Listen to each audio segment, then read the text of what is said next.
Hola, hola, ¿qué tal?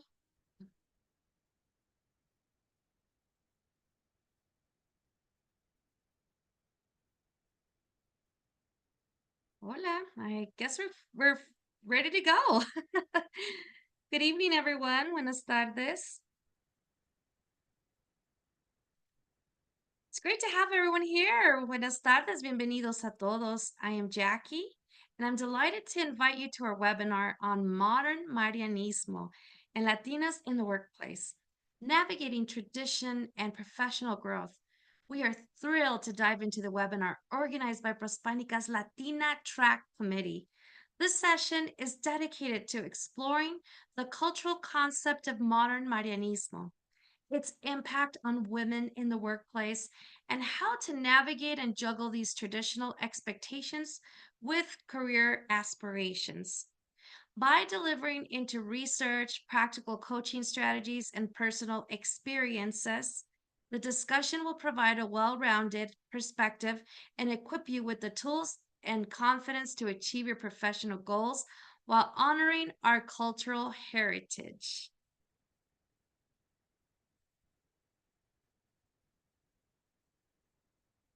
With that said, I am honored to present Dr. Damari Bonilla Rodriguez, our presenter, who will share with us the shift from Marianismo to modern Marianismo, a concept she coined in her doctoral research to empower women to see themselves as leaders and successfully navigate societal expectations. Following her presentation, we will have two exceptional leadership coaches. They will join us as panelists. Ruby Garcia and Sidel Howell. They will share how they incorporate the consideration of Marianismo in their coaching practices. Dr. Damari Bonilla Rodriguez, take it away. The floor is all yours. Welcome. Hola, thank you so much, Jackie. What a lovely energy and presence you have. And I love when we can have events where our names are pronounced in a way that is familiar, right, with our families and at home, because we often have to adjust to the American culture and the English first language. So thank you for that. Thank you to Prospanica National and the Latina Track team for the opportunity to join my colleagues this evening to talk about an important topic that has been around since the 1960s,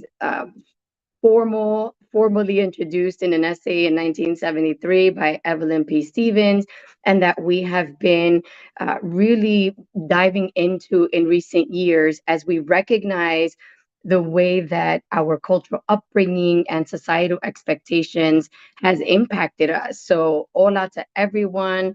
Hello, all. Bienvenidos. And thank you for joining us. If you're on the West Coast, buenas tardes. If you're on the East Coast, good evening. And, one of the things that I want to point out to everyone is that we can all be impacted by Marianismo. It's sometimes there are Latinas that don't feel Latina enough because of, the look physically that maybe, we're white presenting, or those of us who don't speak the language, or maybe you don't cook the cultural foods like your abuela did or your tias did. And therefore, we may not feel Latina enough to identify with some of these nuances. So I just want everyone to realize that the reason that we're talking about this and creating these platforms and having these conversations is so that you know that you're not alone, so that you know that your identity is yours to define, and that these cultural nuances that have impacted and probably hindered you from achieving levels of success is real, right? And the more we talk about it and the more we address these issues and provide strategies for overcoming the challenges that you face in terms of your leadership journey, the more empowered individuals we're going to have. So, a couple of things that we want to address today, as Jackie mentioned, is that the Marianismo conversation from a leadership lens is critical, right? When you think about yourself and ask yourself, do I see myself as a leader? Write that down, right? Is the answer yes? Is the answer no? I often ask that question in events, and unfortunately, do not have every single person and women raise their hand and say, yes, I self identify as a leader. And so the first part is ensuring that you see yourself as a leader. The next part of it is understanding your leadership journey and how it relates to this topic of cultural nuances, societal expectations, the way that we are introduced to gender norms. And that's where the Marianismo piece comes in.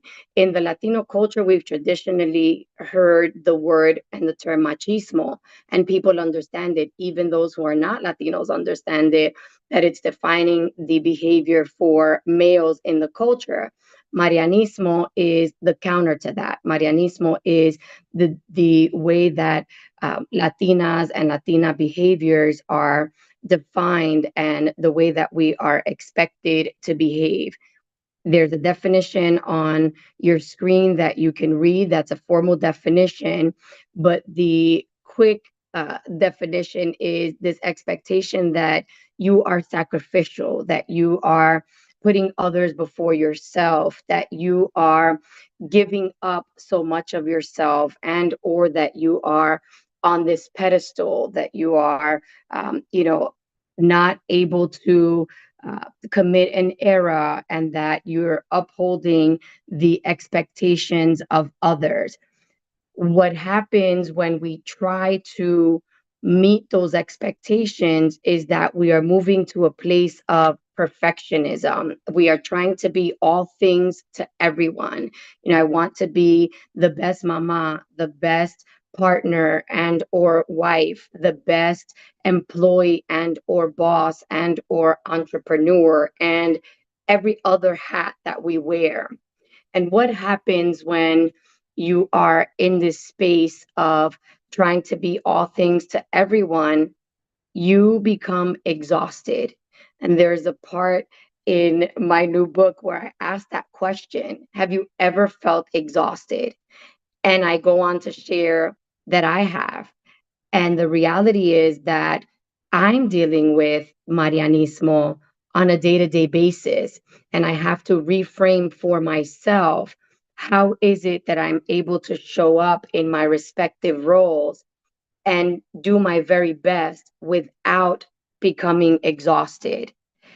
And when I feel like I've moved past it, I fall right back into it because I will hear comments from family members or friends or other areas where culture is discussed. And there are questions like, who's watching your kids while you're traveling and speaking at events? Right? Who's taking care of the home while you're doing all of these public engagements? All of these questions that lead you to ask yourself, am I doing my best? And that you may be receiving accolades in terms of your professional journey, but you're questioning yourself and you're doubting yourself in terms of some of the other roles that you hold, like the role of mother. So I do miss events sometimes when I travel professionally, and therefore have questioned myself, am I doing my very best? And then you try to catch up at the times when you feel like maybe I'm not doing my very best, although you're exhausted because you're working so hard and you're nonstop. And that moves you into a space of experiencing the imposter syndrome. That's another term that has been more widely discussed in recent years in terms of coming to an understanding that even when we do our very best, even when we work harder than everyone else to get a seat at the table, we still do not feel like we are good enough. We still do not see all of the value that we bring. Someone else might see it, someone else might encourage us. I'm blessed that I have a good partner in my husband. And sometimes I say, that he believes in me more than I believe in myself, because there are times that I'm not sure. So I've had to, again, reframe for myself what happens when I show up, and realize and verbalize that when I show up to contribute. When I show up, I'm giving my very best. When I show up, I'm wearing the hat in this role that I am sitting in right now. And that is good enough. And that's one of the ways that I work through my own challenge in terms of the imposter syndrome. And what I want to shed light on, and I know my colleagues will contribute some, examples from their experiences as well, is that this is a cycle of these interconnected ideologies. And sometimes we hear the terms, we read about things and you nod your head and you say to yourself, yeah, that's how I've been feeling. I didn't realize that there was a term for it, or I didn't realize that someone else experienced it. Others do experience it. What happens is with these ideologies coming together in the way that they do, they drain you, they hinder you from pursuing opportunities in terms of advancing in your career.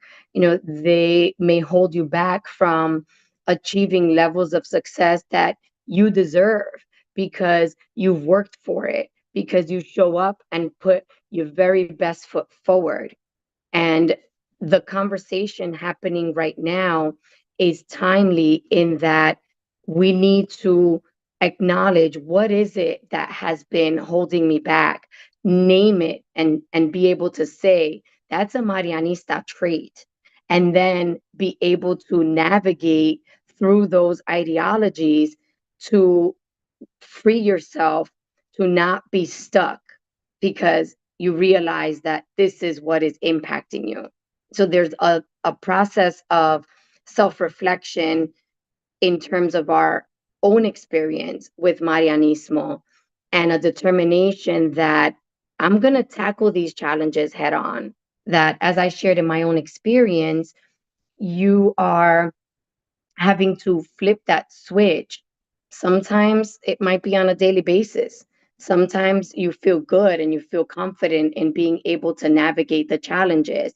Sometimes you wake up and feel empowered and inspired to show up and know in your heart of hearts that I'm showing up as my best self today. Today, I may be focusing on the entrepreneur me because I have a conference or I have an event and I'm putting my energy into that. And it's okay that someone else is helping with my children or, providing dinner or whatever else is on your list of responsibilities. It's okay to let others share in your responsibilities. And so I want you to ask yourself, do I recognize the Marianista traits in myself? That's that self reflection, that realization, and admitting it so that I can put myself in a position to move past those limitations. And the key is making the choice. It's all about the choice as to whether or not I'm going to stay stuck because that's what I have been taught in my upbringing. That is the norm in my family and my community. Maybe that's the norm in terms of, my spiritual community, and or I'm going to move past it. So the modern Marianismo piece, which is the term that I coined in my doctoral research, is not just about saying, I'm not a Marianista. I don't want to identify with Marianismo, but really about making that choice to adopt and walk in the aspects that you do identify with in terms of your cultural upbringing and those that are aligned with where you want to go, and move away from or simply reject those that you don't want to accept. Lately, I've had Latina professionals who are extremely successful admit in some of our conversations that I don't like to cook. And on the air in these conversations I've said, and that's okay, and you don't have to, right? There are good restaurants and there are family members and friends and community members that cook really well, and it's okay to lean on that. It's okay not to be the one to do it. So we have to do more of that. We have to be able to say that it's okay not to do every single thing that I believe I should be doing as a woman, as a Latina, as a mother, as any of the roles that I hold. And again, Do not beat yourself up when you're having to revisit this, because we all have to. Because when it's been ingrained in you, when you hear it all around you, when you see it in some of your family members, some of your friends, some community members, it feels like you should be doing that. And so today, I'm excited that we're having this conversation where we're able to say, you don't have to fit in this box of Marianismo. You are able to reconcile the Latino aspects that you love and the American aspects of an individualistic culture that says it's okay to focus on you. It's okay to pursue higher education. It's okay to go away to study and pursue these experiences and leave your family, because you're not leaving them. You are stepping away. You're still connected. You still love them. You're still there to encourage them and to be part of the family dynamics, but you're doing it at a distance, right? And so we have to break down some of those expectations to be able to remove some of that guilt that we carry and free ourselves to celebrate our accomplishments, to be able to pat ourselves on the back, right? And tonight, what an amazing opportunity to be with accomplished women, accomplished Latinas who can say, I'm pretty amazing and I'm helping others be pretty amazing and move past this. And together, we're going to be able to move our women into a space of accepting that success, pursuing opportunities that they have not pursued, and being able to walk in the path that they create for themselves. So, Jackie, I'm going to give it back so that we can have this conversation, with Sidel and Ruby, and share some strategies and some stories to leave our participants inspired. Wow, thank you, though, Marty.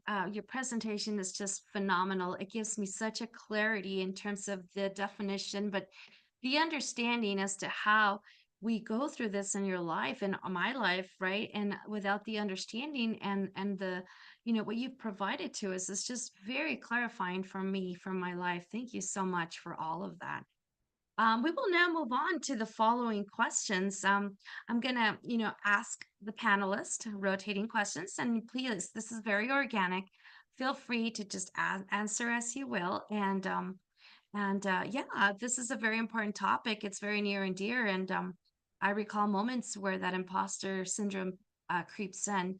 But there's nothing like knowing the root cause, right, and understanding the clear definition of where this come from. So kudos to you, Dr. Damari, for doing this and for giving us an opportunity to learn from you and understand better, and to be able to bring these type of webinars to all of our different friends out there that need to listen to someone so professional as yourself, with who's done the work and can provide the information. Thank you so much. Thank you, Jackie. All right, question number one. I'm gonna go ahead and start with the first question, and welcome everyone, all three panelists at this point. And I'd like to segue into the questions, and so please feel free to answer accordingly.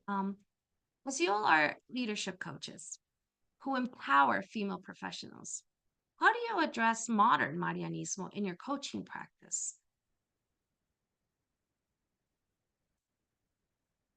Please feel free to answer.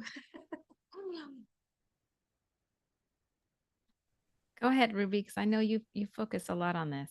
Yeah, I guess I could kick this off. I think it's a lot like a doctor asks questions of a patient and listens to what symptoms they're having and then puts a name to it. I wouldn't call it a diagnosis by any means, but in the same way, I think that's a lot of what I do. The work that I think probably both of us do as coaches is ask a lot of questions, be listening for what are the things that clients are saying. Things like I'm exhausted, like I feel guilty, like I don't know how to set boundaries. Uh, just like listening to not only what's being said, but what's underneath what's being said. And so a lot of times in listening, I'm listening to the symptoms of self-silencing, of self-abandonment, of perfectionism tendencies, people-pleasing tendencies, putting everyone else first, diminishing achievements or downplaying them, not advocating for themselves. And not everyone's familiar with the term Marianismo. This is one of the things that really surprised me. Most people aren't. And so when they hear that, and when you're able to give it a name, then you can kind of speak to exactly what it is, right? And how it plays out. And then you can ask questions like, okay, so is this serving you? It is being humble when you're trying to get promoted actually something that's serving you, or is it holding you back? And so it really starts with just naming, putting a name to it. And I think even that gives someone a sense of empowerment, because I think most people actually recognize it, but don't have a label for it. And so just by putting the name to it, it empowers them, then understanding what are some of the qualities. And then it might be just diving into curiosity, like, oh, where did this narrative originate? Or what causes you to think this way? And it's just getting curious at that point. But I think it really just begins with putting the name to it. That's great. Yeah, An thank you, amazing Ruby. one. I totally agree. And thank you, Dr. Damari, for that explanation. And I had so many thoughts in my head of times in my life where was I don't want to say a victim, but I had that and didn't even know it. I remember I was 39 and I had someone challenge me to ask for what I really want. And I didn't know what that was because I had been serving and pleasing and providing and performing and, doing all the problem solving, that I was like, I don't know what I want. And when I was asked to say, what do I really, really want? It was really like, I had a guttural, like uncomfortableness to say, I would rather have most meals made for me. Right. I felt so guilty Yeah. of like, oh my God, I'm not going to make 5 meals a day for my kids anymore. Cause like, they were like almost 10 and 8 at the time. And I'm like, I can do breakfast, guys, and lunch, but I don't want to do dinner. Right. And I'm a single mom. So that was, you know, hey, going out with friends or, getting something easy. And, I still kind of live up to that now. I'm really proud to say I would rather have most meals made for me. And in the beginning, it was really, really uncomfortable. And so, what I like to do with my clients also is help them develop the habits and the new mindsets that will keep that going, right? Because it's one thing to identify, and then we have to reprogram those thoughts because those initial thoughts have been laid down for years, decades, generations. And so we default to that in our DNA. And so it takes a lot of courage, first of all, to say, I don't want to go down that goat's path. I'd rather go down this other path. But that other path is so well worn that our default is to go there. And so really helping clients kind of catch themselves going like, oh, there I go again, and not going into judgment about, oh, I'm such an idiot, I did it again. Like, no, it's just part of the learning process, part of the growing process. And that curiosity, right? I like to tell them that curiosity is the antidote to judgment. And so when we find ourselves falling into self-judgment, or when we find ourselves being judged by other people, helping them kind of get curious about that. It's like, that's interesting, instead of, right? Why am I doing that? Okay, I'm doing that because I learned this from so-and-so, blah, blah, blah. That's why my mom does it. That's how my abuelita did it, right? And learning to say, okay, is that something, like Dr. Damani said, is that something I want for me? Or do I want something different? So yeah, that's what I would add to that. And I think it's very easy to just go from one to the other too. Like when I first started actually reading about Marianismo, I was like, this is so bad. Like it's like there's no good, right? Like this is oppression and submission. And I went to that extreme, and I had to realize that it's not about good, bad, right, wrong, either or. And I really had to understand, even for myself, that it was more about the how he's going to leverage it in what situations, because qualities like empathy, for example, are great qualities to have and to bring into the workplace, or to be able to ask for help, or to be able to lead a team, or ask for feedback. But it's about, leveraging it in the right place. And so part of it is also not going to one extreme, like I kind of did initially. I was just like, this is evil, like oppression from the, church or something like that. But really understanding that there is, kind of a dark side and a light side to it, and then picking and choosing what works for us and what doesn't. Hey, go ahead and bless and release it. That's great. Like going to the extremes, right? Dr. Damari? Yeah, I love all of what they highlighted, and a couple things I'll piggyback on what Ruby was talking about.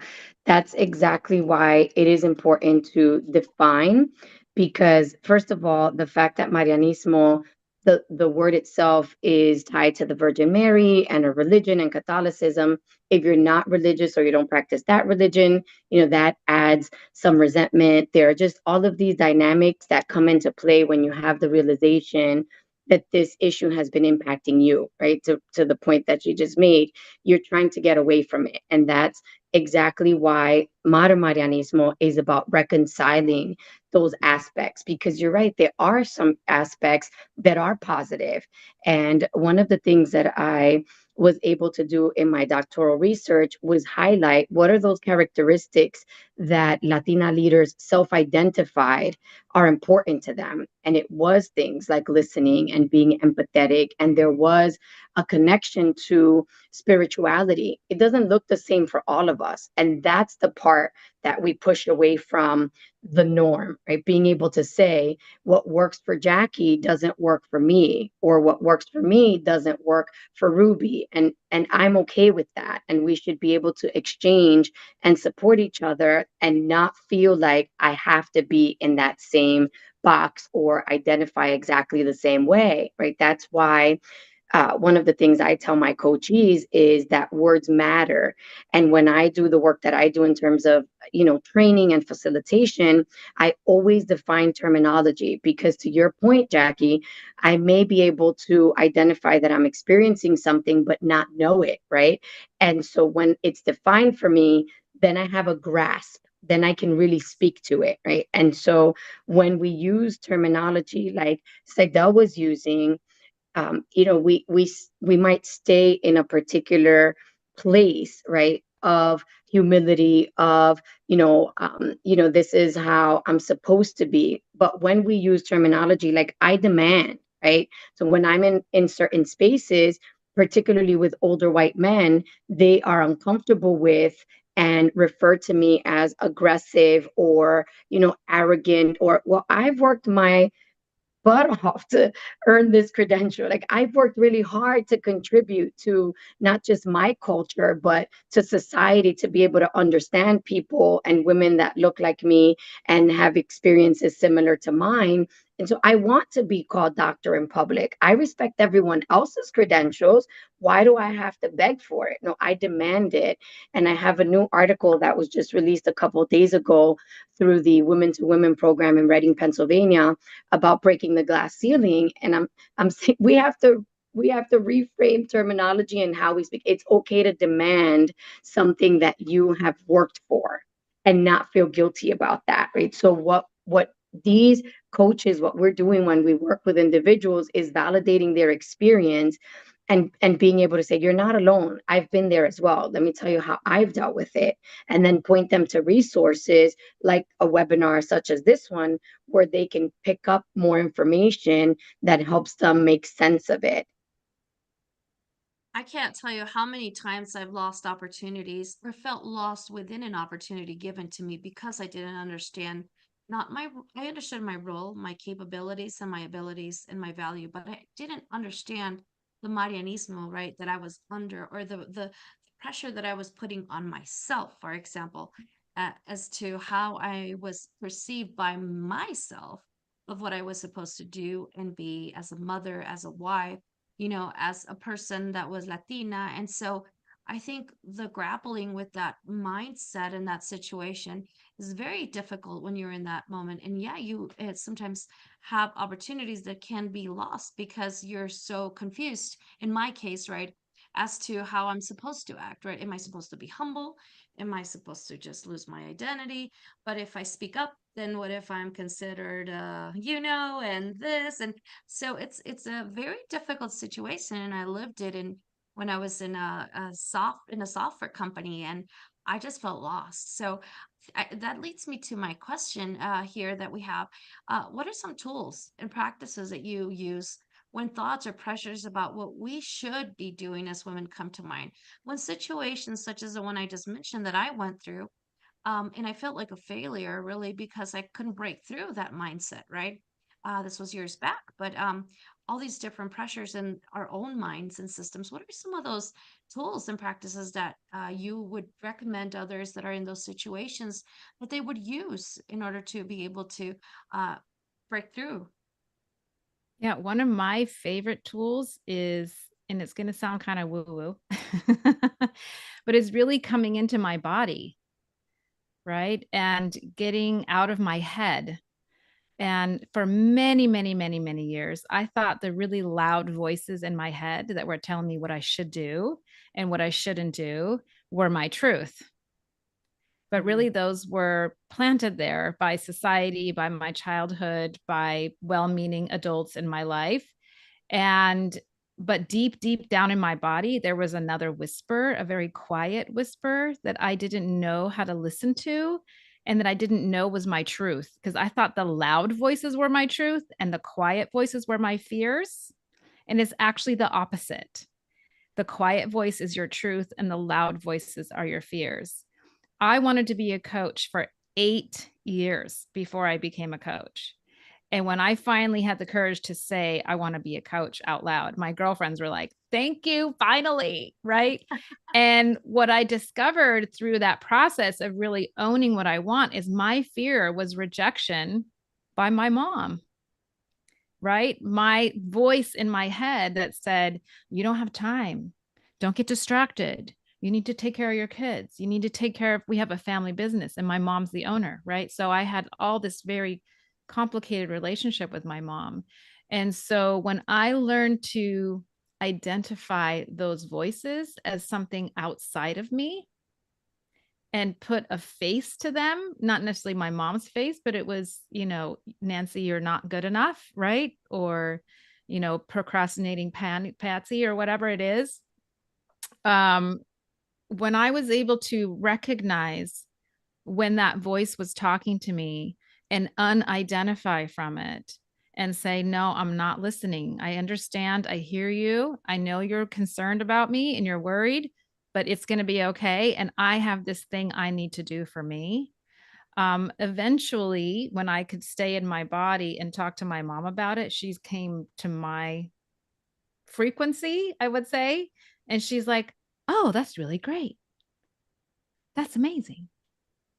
Keep going. When in my head, I was expecting her to say, what do you mean? You're getting distracted. Stop doing that. So, recognizing those voices that we have in our head as fears, and being able to unidentify from them and then identifying with the inner truth of who we really are. Wow. Takes practice, takes unwinding, takes accountability. It takes doing it over and over and over again, and having a coach or a witness or someone to help reflect back to you, because very often, well, all the time, our blind spots are blind to us. Right. And I love when Dr. Damati was talking about reflection and kind of writing down, why am I not moving forward? What is the fear underlying? Like, what's the story in my head that's keeping me stuck? And then really getting to the root of, is this really true? Right? What else could be true? And then, like she said, making a different choice. And doing nothing is also a choice. Yeah, that makes sense. Absolutely. I love that. That's why I say it's kind of like breaking through, right? Yeah. Breaking free, really. Yeah. Mm. Ruby? So good, so good. I mean, definitely I feel like that body wisdom and that inner voice is also really huge. I think the thing that I would add to it is just when you're leaning in with curiosity, loving curiosity without judgment, is really just to ask questions around what is this costing me? Because there's a cost to it, right? There's a cost to not speaking up, not speaking your truth, a cost of not prioritizing your self-care. And then also on the flip side, what's the benefit? Because for me personally, I kind of regress to a victim. Like I love to play the victim card previously. It was really easy for me to play victim. And well, this happened to me, or because of my divorce or whatever. And that was kind of the thing that got me off the hook of taking responsibility for my own life. And so we have to also look at, is there a payoff for being how we are? And that's hard to look at ourselves sometimes in that way, and to ask those questions and to be really honest with ourselves. And then I think from there, it's about choice. And then really mindset is really huge. Sadell, one of the things I heard was the should. How often do we say, like, I should be doing this? I should, fill in this rest of the sentence. But that's an indicator. Whenever you have that should, that's an indicator that it may not be something that's actually coming from you. Right. We need to stop shitting all over ourselves. Exactly. Doctora Damari. Yeah, I love those. And I would say this kind of connection and engagement, right? Put yourself in a position to be able to learn from others, to be able to connect with others in a way that helps you move from I'm the only one, I'm not good enough, to oh, these other amazing women experience this too. Okay, it's not just me. And then it helps you move into the spaces that, Saidal and Ruby are talking about. And a couple of things that came to mind, which I've addressed in my book is the partnerships piece. Allow people to be your partner, allow people to help you, right? Whether that is someone that lives with you, whether that is that your mom, and you have this fear, but you allowed her to be part of that journey. And then the reaction was not what you expected, because we put things in our mind based on, again, how we think. And Ruby said the should, right? How we think it's supposed to play out. So when you allow for partnership, when you allow others to help you, which feels so difficult. I remember when my undergraduate social work professor, La Doctora Hernandez, said that we could ask for help. And I was like, what in the world? That boggled my mind. And I still have to remind myself that it's okay to ask for help, to accept help.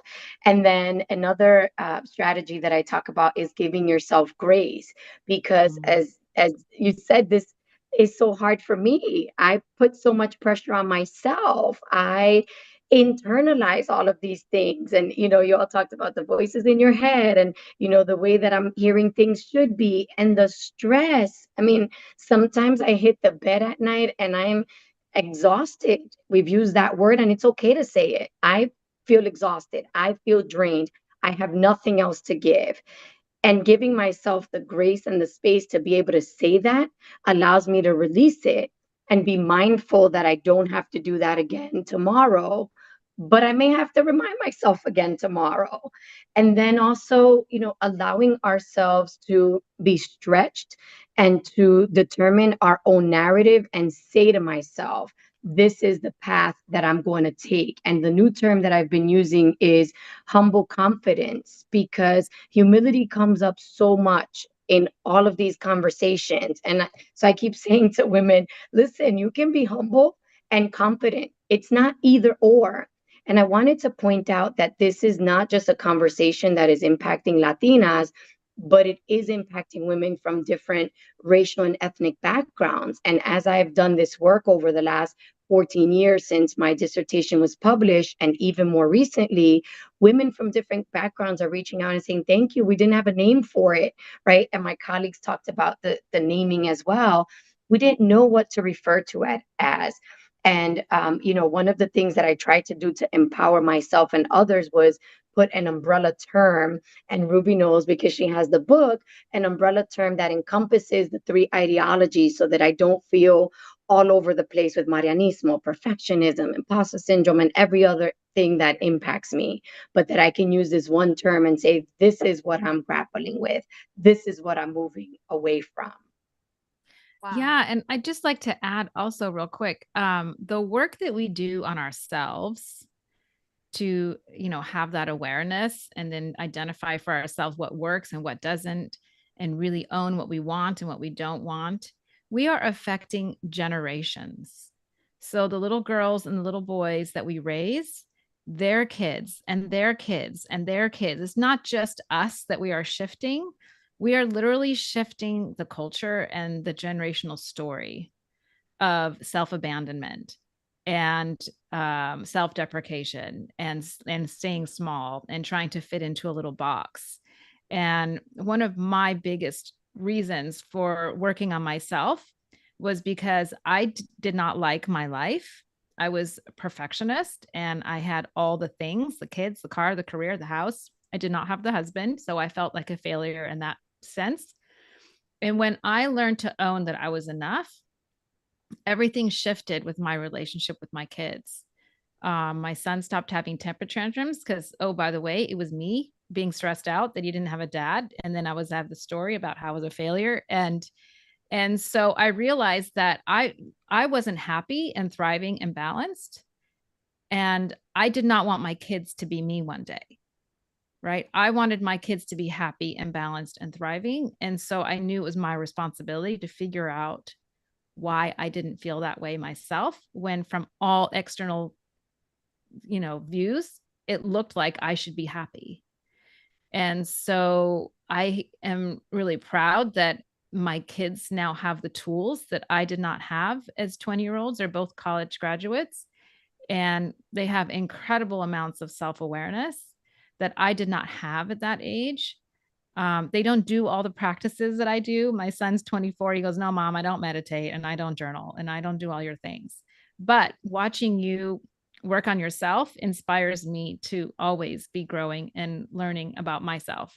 So even though the people around us may not be kind of doing all the work that we're doing, they're watching us.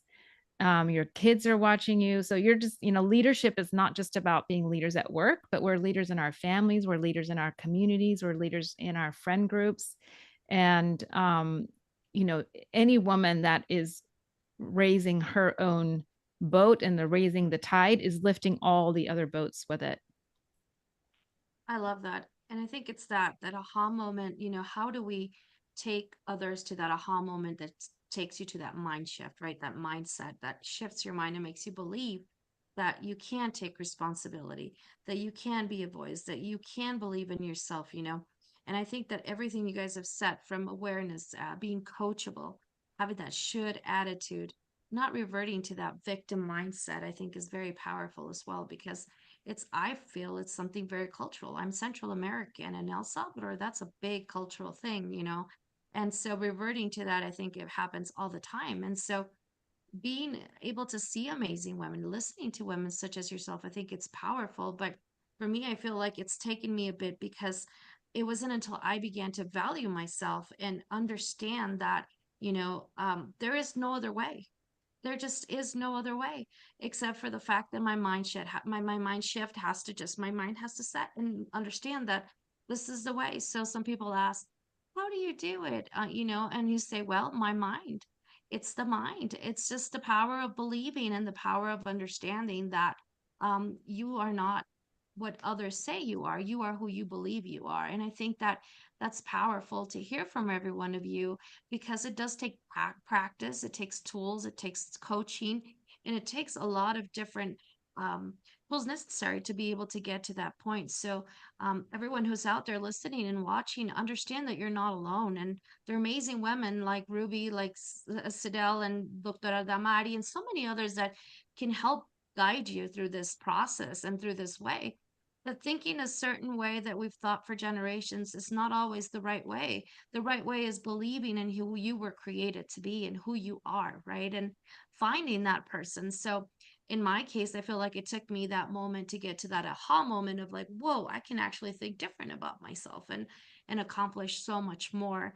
And I feel like every one of you has gotten to that point. And I think that all of your tools and opportunities are accessible to so many people. And I'm humbled to hear every one of you and see that you're willing to just share your virtues, say share your knowledge with so many of us. And it's powerful. Thank you for your book, for coining this, for having an opportunity for us to be able to be led by you and guided. And I think it's very powerful, and I truly appreciate that.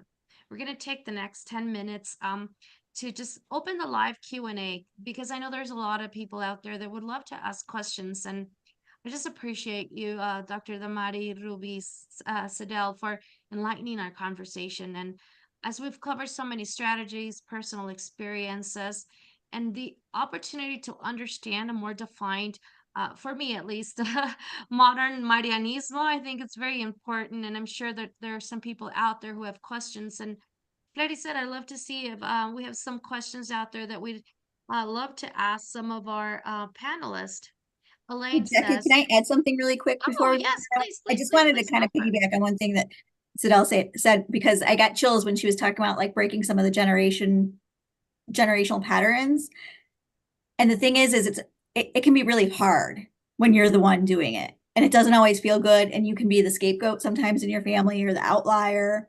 And so that's why it's so important to surround yourself with like-hearted women, with comunidad, to have a support system so that you don't think like, oh, it's just me or there's something wrong with me. And it also goes back to something that Dr. Lamati was saying, even with like the humble confidence. And I think there was another example, but that there's a paradox in that it can be really hard doing some of that internal work, but it's also really liberating. And we don't have to, like, it's liberating to be a full expression of who you are. And our version of success doesn't have to equivalate to like our mom's version of success. We have permission to redefine what success means to us as individuals. And so I think that's also part of it is, you know, it is writing your own narrative. And what does that look like for you? Because for all four of us, we bring, and for everyone listening, right, we bring our own experiences, our own values, different life circumstances. And what success might look like for me is going to look different to Dr. Damati, to you, Jackie. So that same thing, right? And so make sure that you're defining what that looks like for you and not just checking off everything on a checklist of what success is according to like society. Yes. And look how powerful this is. I mean, I'm getting chills just listening to all of you speak. It's so enlightening, and I believe that those listening as well can feel that. Thank you, Ruby, for that. I'm gonna go ahead and go on to the question here. We have Elaine. I believe you can see the question. There's also a huge lack of mentorship for women to continue paving their way up. You have to join groups or educate themselves on how to break through. How can we cultivate on others to share and support others looking to grow? It goes back to kind of what you were saying, right? That opportunity to support one another and surround yourself with groups. Um, Someone would like to answer that question, please just chime in. I'd be happy to jump in there. I'll say that this conversation came up in my doctoral research 14 years ago, and we're still having the same conversation, right? So that means there's more work to do, right? Which is again why this platform and conversation is critical. And so it is important that we support individuals that share with us that they are going through the process, right? That mentorship. So there is a level of peer-to-peer mentorship, right? Which is even what we're doing right now, validating each other, sharing experiences, and leaving inspired. And then there is mentorship where if there's someone that is more junior to you in terms of a company or their career, that you're able to share with them and help them navigate some of the nuances of, say, the corporate culture or what they're going through, and we can do that through employee resource groups. And then there is the mentorship and support of, as I mentioned, our own, right, our children, our youth. And I'm writing a version of the book for young people. And I also, like Ruby, had goosebumps when you were sharing, Saidel, because one of the taglines that I have when I announced the series is breaking generational cycles of self-doubt. There are so many generational cycles of that self that that Saidel was highlighting and that others experience. So the mentorship piece does not have to be formal. It doesn't have to be a title of mentor. It happens in different spaces and in different ways, with family, with friends, with colleagues. And sometimes we feel that you have to have a degree or a title or a certain level of visibility at the public level to be able to mentor someone. You don't. You don't. Look at what you have been through, look at what you have overcome, how you've done it, and be confident in modeling that for someone else.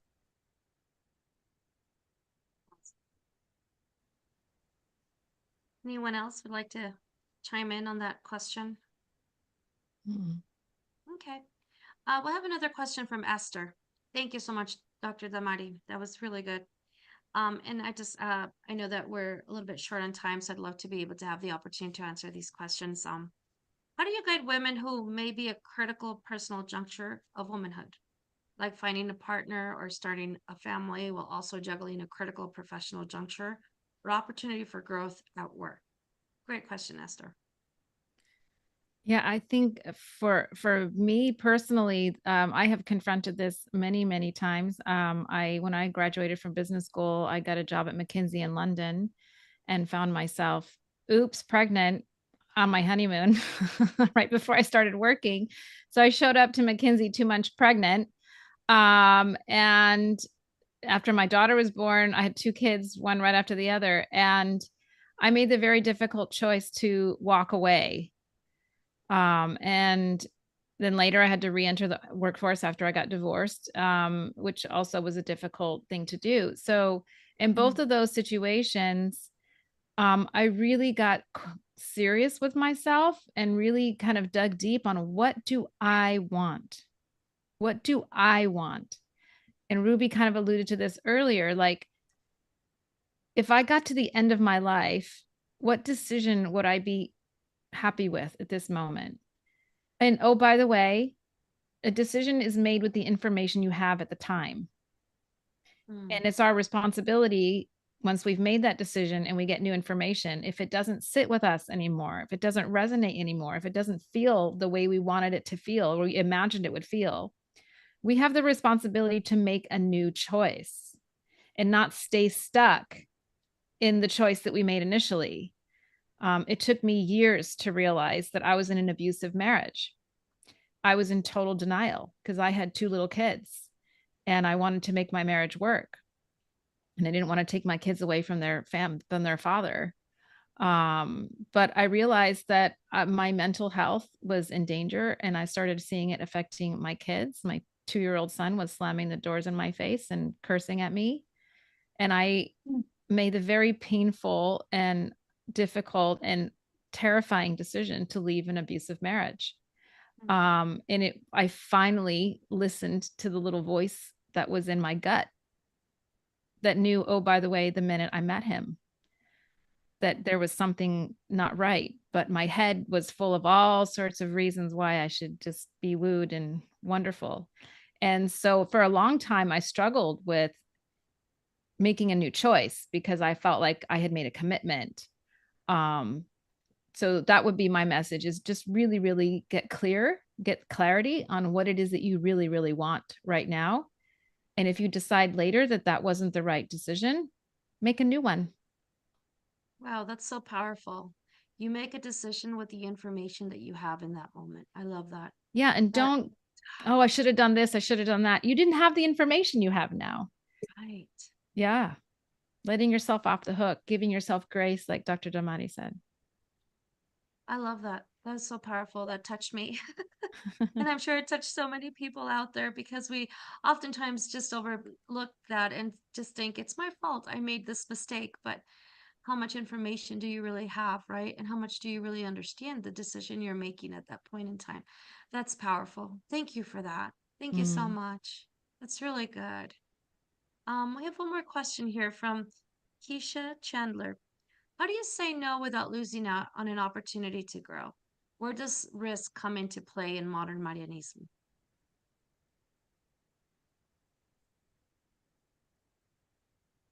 And I think that might be the last question we take.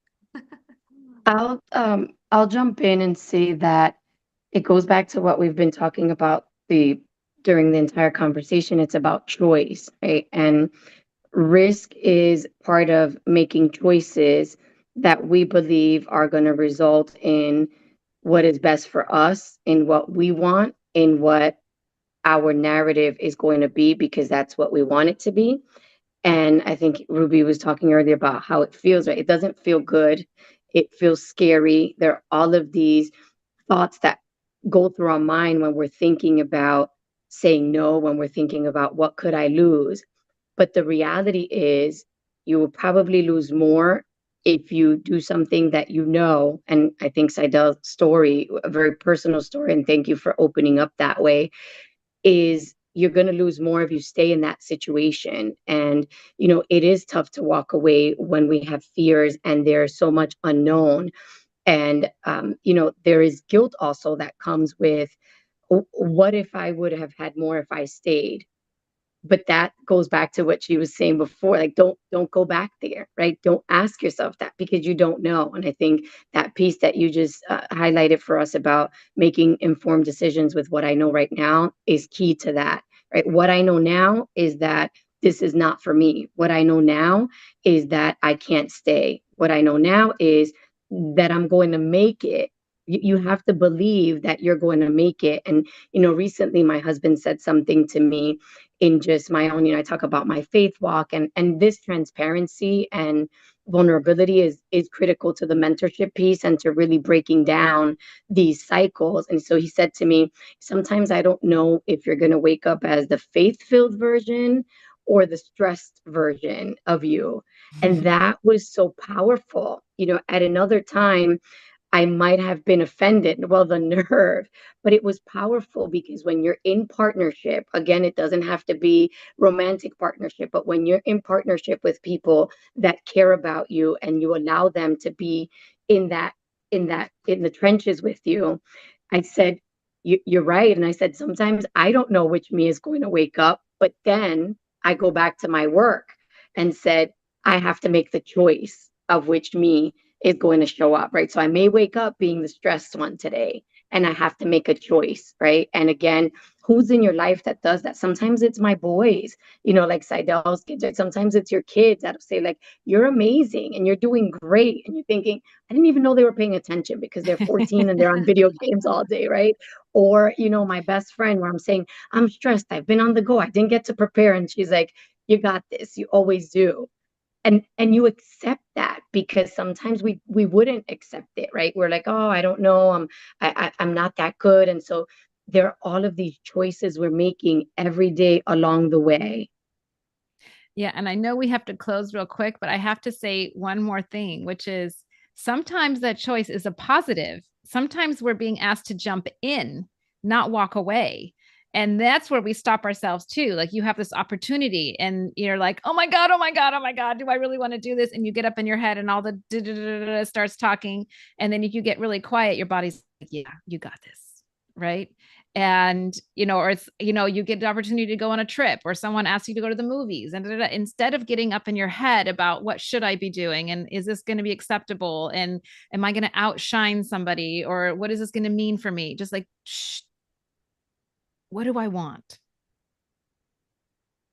What do I want? I love it. I love it. Just being here listening, I feel like I'm getting a free $1,000 an hour lesson from every person. I'm telling you, like, I can't even tell you how powerful this is for me personally. I Mm. can't imagine everyone else out there listening. This is just Great. Thank you for your vulnerability. Honestly, it is something so powerful to be able to see in leaders, right? Especially people that coach other people.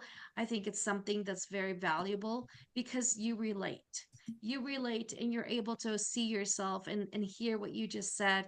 Sadel, Dr. Damari, Ruby, it's just powerful. And I know we have a little bit of time, but I can't close out without saying the following, that I want to just express our deep and my deepest gratitude to all of you for attending. This participation has been valuable, impactful. Thank you so much for Hispanic National for their steadfast leadership, support in making events like this possible.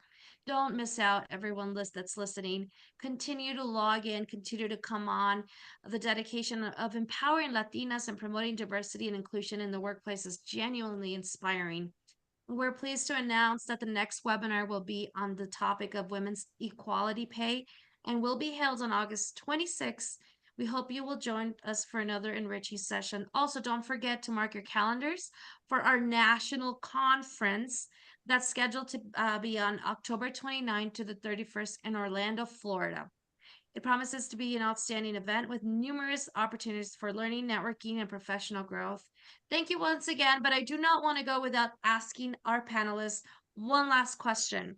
Give us a power word before we leave. Thank you, and just one at a time. Una palabra poderosa. One powerful word that we can take with us tonight and just kind of think about it and let it just continue to move us, empower us, and propel us to the next level. Hope. Clarity. Awesome. Guerrera. Guerrera. Awesome. Thank you so much, ladies. You were wonderful. This was a treat. It was such a great honor. Have a wonderful day, everyone. Thank Thank you. you. Thank you, everybody. And Jackie, don't count yourself out. You're pretty amazing as well. Thank you.